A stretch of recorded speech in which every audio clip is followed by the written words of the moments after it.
거지에서 천하를 통일하여 황제가 되었다. 인생 역전 끝판왕.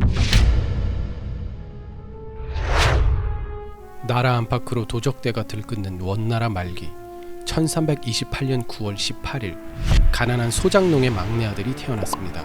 그의 이름은 주중팔. 먹는 입 하나 늘었다고 아무도 반기지 않는 출생이었습니다.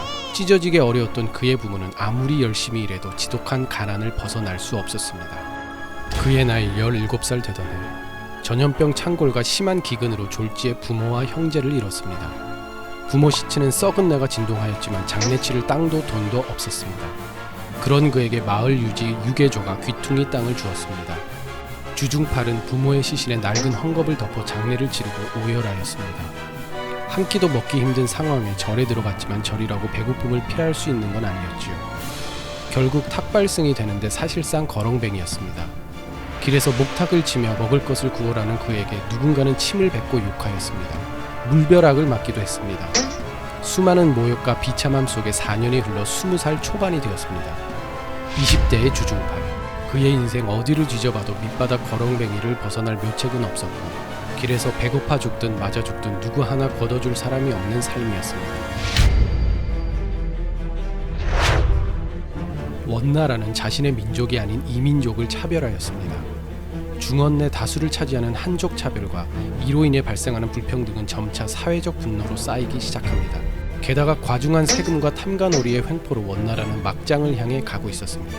이런 시대적 상황 아래 반란 집단이 생기는 건 당연한 일이었지요.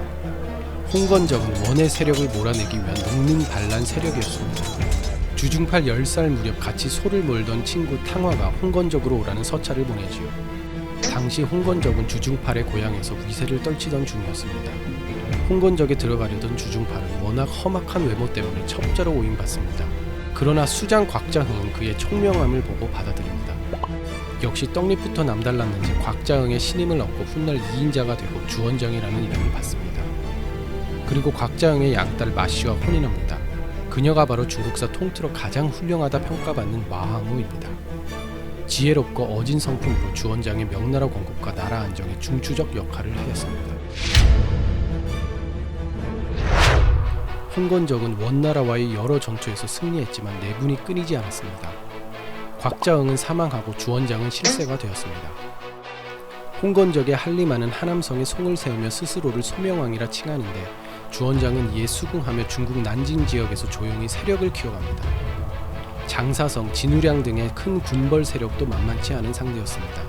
주원장은 원나라 시기 박해받은 문인들을 품었으며 그들로부터 정치는 명분이 확실해야 하고 민심을 잡아야 한다는 걸 배웁니다. 1363년 주원장은 책사 유기의 뜻에 따라 진우량을 먼저 칩니다. 진우량의 군사력은 압도적이었지만 그의 군대는 오랜 행군으로 이미 많이 지쳐 있었습니다. 하양어 전투 중 진우량의 전사로 주원장은 승리합니다. 4년 뒤 주원장은 장사성의 근거지를 함락하고 장사성은 자결하였습니다. 한림하는 주원장에게 오는 길에 익사하게 됩니다. 주원장은 이렇게 중국 남부를 평정하고 원나라를 몰아내는 국보를 시작합니다. 국호는 대명, 연호는 홍무. 1368년 주원장은 드디어 명나라를 건국합니다. 남아있는 원나라 세력을 축출하고 드디어 북경에 입성합니다. 주원장은 천하의 대권을 잡았습니다. 430년 만에 중국 본토가 한족의 땅이 되었습니다. 주원장은 원나라가 남긴 잔재를 없애고자 했습니다. 나라의 기강을 잡고 체제를 정비하였습니다. 지독한 어린 시절의 트라우마로 부패한 지방 관리를 끔찍히도 싫어했습니다. 지방의 황족들을 파견하는데 군사 지휘권 정도의 권한으로 모든 권력은 주원장에게 집중되어 있었습니다. 또한 토지 개혁을 통하여 세금의 공평을 기했습니다. 그리고 주원장은 워커홀릭이었습니다. 힘든 어린 시절로 인해 남을 믿지 못했습니다. 사소한 것도 자신의 손을 거쳐 처리하였습니다. 그리하여 업무의 양이 어마어마하게 많아서 밤을 새서 일했습니다. 그래도 죽을 때까지 승상을 두지 않았습니다. 봉건 사회에서는 지도자의 자질이 백성의 삶에 직접적인 영향을 미치고 더 나아가 왕조의 명운을 좌우한다 해도 과언이 아닙니다. 주원장은 나라의 기틀을 잡았고 많은 업적이 있으나 무시무시한 공포정치로 피바람을 일으켰습니다. 그나마도 주원장의 아내인 마황우의 만류로 목숨을 건진 이가 많았습니다. 그러나 마황우가 주원장보다 먼저 사망하고 이후 주원장의 숙청은 브레이크 없이 폭주하기 시작합니다. 게다가 주원장의 큰아들이 요절하고 손자가 왕위를 이을 예정이 되자 주원장의 마음은 더더욱 복잡해졌습니다. 여기저기서 업적을 세운 기라성 같은 공신들이 사후 어떻게 나올지 불안했던 것이지요. 명태조 주원장은 머릿속에 있는 모든 인물을 없앴습니다. 작은 일에도 전에 없는 잔혹한 방법으로 신하를 다스렸습니다. 그 수가 10만 명에 이릅니다. 그리고 1398년 6월 24일 명나라 태조 홍무제 주원장 70세 나이로 사망합니다.